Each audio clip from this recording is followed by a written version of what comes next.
नमस्कार, आप सभी का स्वागत है, अभिनंदन है हमारे YouTube channel astro solution point और रूपाली श्रीवास्तव में।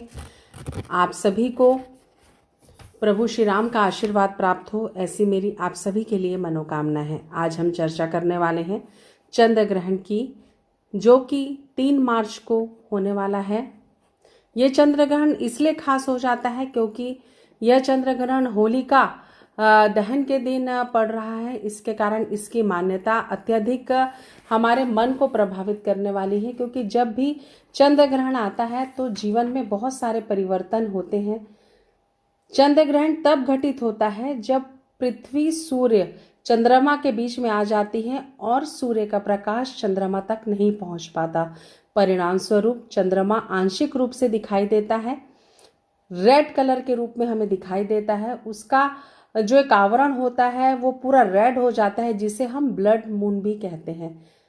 इसका एक आध्यात्मिक महत्व भी होता है, क्योंकि कहीं ना कहीं चंद्रमा का वायुमंडल में परिवर्तन करना हमारे मन की स्थिति, हमारी सहन शक्ति, हमारे बहुत से साधक जो मन होता है उसको परिवर्तित करने में महत्वपूर्ण भूमिका निभाता है। तो मैं आपको बता दूं, 3 मार्च 2026 को चंद्र ग्रहण लगने वाला है। यह एक खगास चंद्र ग्रहण होगा, जिससे हम पूर्ण चंद्र ग्रहण भी कह सकते हैं, क्योंकि ये जो चंद्र ग्रहण है ये एक बहुत महत्वपूर्ण घटना होती है। चंद्र ग्रहण लगने के ठीक 9 घंटे पहले सूतक काल प्रारंभ हो जाता है। सूतक काल में कोई भी शुभ कार्य नहीं किया जाता, भोजन जो होता है उसे ग्रहण नहीं किया जाता। साथ ही साथ अगर हमारे घर में कोई भी भोजन होता है उसमें हम तुलसी का दल डाल देते हैं, जिससे कि उसका उस निगेटिव किरणों का दुष्प्रभाव हमारे भोजन पर ना पड़े। तो जो चंद्र ग्रहण होता है वो बहुत ज़्यादा प्रभावी होता है। चंद्रमा क्योंकि हमारे मन का कारक होता है, इसके कारण इसका असर हमारे जीवन में अत्यधिक पड़ता है। इस बार जो चंद्र ग्रहण का समय है वो 6:07 पर शाम को शुरू होगा और 6:47 यानी 6:47 तक के इसका पूर्ण प्रभाव रहने वाला है। जो चंद्र ग्रहण के जो चंद्र के खगास की पूर्ण अवधि है वो 40 मिनट रहने वाली है। तो जो भी गर्भवती महिलाएं हैं वो बिल्कुल भी चंद्र ग्रहण में बाहर ना निकले, चंद्र की किरणों को अपने शरीर पर ना पड़ने दे, कैंची चाकू से किसी भी प्रकार की चीज़ों को ना काटें।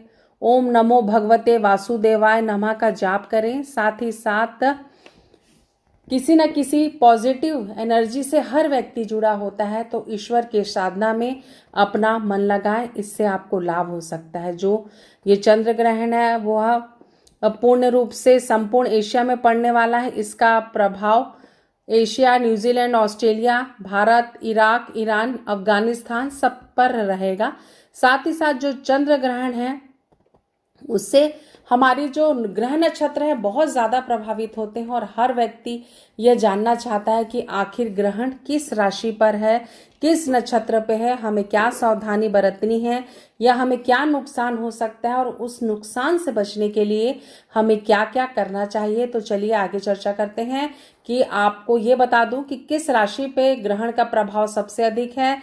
तो जो चंद्र ग्रहण है वो पूर्वा फाल्गुनी नक्षत्र सिंह राशि में घटित होने वाला है। सिंह राशि वाले लोगों को चंद्र ग्रहण काष्टकारी हो सकता है। तो आपको सूर्य ग्रहण के समय सूर्य की किरणों से और चंद्र ग्रहण के समय चंद्र की किरणों से, दोनों ही किरणों से बचना होता है। लेकिन क्योंकि यह चंद्र ग्रहण है इसलिए आपको 6 बजे से लेकर के पूरी रात्रि तक चंद्र के प्रभाव में नहीं आना है। आपको दान करना है, जप करना है, तप करना है, जिससे कि आपके जीवन में सकारात्मक परिणाम आपको प्राप्त हो सके। तो चलिए बताते हैं कि इस ग्रहण से राशियां किस प्रकार प्रभावित होंगी। तो जो मेष राशि वाले जातक हैं, चंद्र ग्रहण के प्रभाव से काफी भाग दौड़ वाली स्थिति में आ सकते हैं।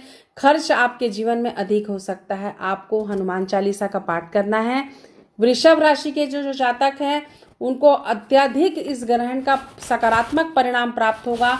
आपको अपने कार्यों में सफलता प्राप्त होगी, धन के आगमन के योग बनेंगे। आपको भी हनुमान चालीसा का पाठ करना है। जो भी आपके इष्ट देव हैं, जिनकी भक्ति आपके मन में अथाह है, उनके नाम का मंत्र जाप और उनका सुमिरन करना है। साथ ही साथ जो मिथुन राशि वाले जातक हैं उनके जीवन में भी प्रगति के रास्ते खुलेंगे, उनके कार्यों में आ रही बाधाएं दूर होंगी। आपको इस दिन ग्रहण काल के बाद हरे मूंग का दान करना है, या आप गाय को चारा भी खिला सकते हैं, या आप किसी भी पशु को आप भोजन कराते हैं तो आपको इससे जीवन में काफी सकारात्मक परिणाम प्राप्त होंगे। इस प्रकार कर्क राशि के जो जातक हैं उनको धन संबंधी हानि उठानी पड़ सकती है, खर्च की अधिकता हो सकती है। साथ ही साथ मन आपका काफी विचलित होगा, क्योंकि कर्क राशि चंद्र प्रधान राशि होती है और चंद्र ग्रहण है, तो आपका मन काफी विचलित हो सकता है। संतान को लेकर भी आपका मन काफी विचलित हो सकता है।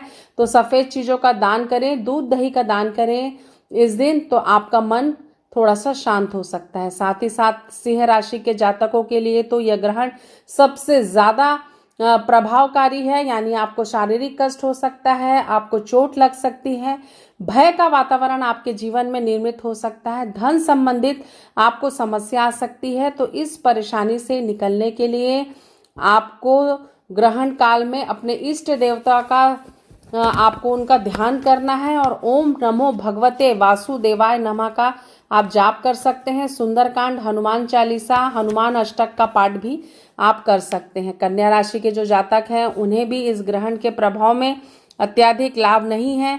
आपके कार्यों में रुकावट आएगी, आपके कार्यों में आपको समस्या आ सकती है, तो आपके जीवन में आपको बचकर चलना है, अन्यथा आपको नुकसान का सामना करना पड़ सकता है। इसी प्रकार जो तुला राशि के जातक हैं उनके जीवन में भी जो समस्या है वो बढ़ सकती हैं, कार्यों में रुकावट आ सकती है, तो आपको सोच समझकर जीवन में कोई भी स्टेप उठाना है। दान जो आपको करना है, सफेद चीजों का दान करें, सुंदरकांड का पाठ करें। साथ ही साथ जो वृश्चिक राशि के जातक हैं उनके जीवन में यह ग्रहण का प्रभाव सकारात्मक नहीं रहेगा, आपके कार्यों में रुकावट आएगी, आपको स्वास्थ्य संबंधित समस्या तेजी से आ सकती है, भाइयों के साथ विवाद हो सकता है, तो जीवन में वाणी पर संयम रखें। दाम्पत्य जीवन में भी आपकी काफी समस्या आ सकती है, एक्स्ट्रा मैरिटल अफेयर से बचें। हनुमान चालीसा का ग्रहण काल के दौरान आप जाप करें। साथ ही साथ धनु राशि के जो जातक हैं उनके जीवन में भी ये जो ग्रहण का प्रभाव है बहुत ज्यादा पॉजिटिव नहीं है। आप कोर्ट कचहरी मुकदमेबाजी का शिकार हो सकते हैं। पैसे का लेन देन बहुत सोच समझ कर करें, अन्यथा आपको नुकसान उठाना पड़ सकता है। यह ग्रहण आपके जीवन में ग्रहण लगा सकता है। दान जो आपको करना है वो आपको कोई भी पीली चीजों का दान करें, हल्दी का दान कर सकते हैं आप, इससे आपको लाभ होगा। तो चलिए अब चर्चा करते हैं मकर राशि के जातकों के लिए। तो मकर राशि के जातकों पर ये जो ग्रहण का प्रभाव है ये समकारी रहने वाला है। ना ही आपको बहुत ज्यादा लाभ होगा ना हानि, लेकिन मन बहुत विचलित होगा, इसलिए थोड़ी सावधानी बरतें। और ग्रहण काल खत्म होते ही काले तिल का दान करें, हनुमान चालीसा का पाठ करें। कुंभ राशि के जातकों के लिए भी यह जो ग्रहण है बहुत ज्यादा सकारात्मक नहीं है। आपका मन काफी विचलित हो सकता है, वैवाहिक जीवन में समस्या आ सकती है, कोई पुरानी घटनाएं या कोई ऐसी घटना जो आपके मन को बहुत विचलित कर रही हो आपको परेशान कर सकती है, और किसी को खोने का डर भी आपके मन को काफी विचलित कर सकता है। तो जीवन भी जो भी निर्णय लें सोच समझ कर ले। साथ ही साथ आप जौ का दान करें तो आपके मन को काफी शांति प्राप्त होगी। तो चलिए चर्चा करते हैं मीन राशि के जातकों के विषय में। तो जो मीन राशि के जातक हैं उनके जीवन में भी ग्रहण का प्रभाव बहुत ज्यादा सकारात्मक नहीं है।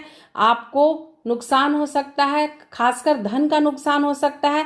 तो जीवन में जो भी कार्य करें सोच समझ कर करें, अन्यथा आपको मुश्किलों का सामना करना पड़ सकता है। ग्रहण काल खत्म होते ही आप सफेद चीजों और चना दाल का दान करें, इससे आपके जीवन में सुख समृद्धि और सौभाग्य बढ़ेगा, और ग्रहण आपको का जो प्रभाव है वो आपके जीवन पर थोड़ा कम होगा। अब चलिए हमें ग्रहण काल के दौरान क्या करना चाहिए इसकी हम चर्चा करते हैं। तो ग्रहण का जो समय होता है वह मंत्र जाप करने का होता है, तो आप गायत्री मंत्र का जाप कर सकते हैं, आप महामृत्युंजय का जाप कर सकते हैं, चंद्रमा के मंत्र का जाप कर सकते हैं।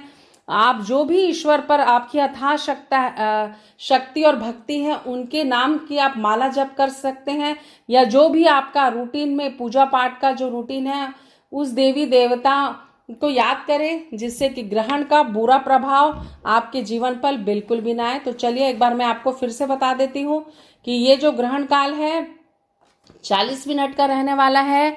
3 तारीख को 6:07 से बहुत ज़्यादा प्रभावी रहेगा, जो 6:47 तक के रहने वाला है। ग्रहण काल की जो खरगास ग्रहण है उसकी जो अवधि है वो 40 मिनट रहने वाली है, लेकिन सूतक काल 9 घंटे पहले लग जाएगा।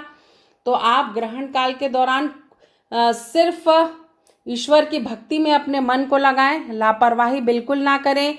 गर्भवती महिलाएं ग्रहण काल के दौरान जो चंद्रमा की किरणें हैं उससे अपने आप को बचा कर रखें। तो ये ग्रहण काल जीवन में आपको मानसिक रूप से सबलता प्रदान करे। इन्हीं शुभकामनाओं के साथ मैं रूपाली श्रीवास्तव आप सभी के लिए ईश्वर से ये प्रार्थना करती हूँ कि यह ग्रहण आपके जीवन में सकारात्मक परिवर्तन लेके आए और कोई भी अगर आपके जीवन की निगेटिविटी हो तो वो खत्म हो जाए। अगर आपने अभी तक हमारे YouTube channel astro solution point और रूपाली श्रीवास्तव को सब्सक्राइब नहीं किया है हमारे चैनल को, अगर आपको मेरे वीडियोस अच्छे लगते हैं तो हमारे चैनल को ज़रूर सब्सक्राइब करें। साथ ही साथ स्क्रीन पे दिखाए हुए नंबरों पे कॉल कर आप मुझसे अपॉइंटमेंट ले सकते हैं। नमस्कार।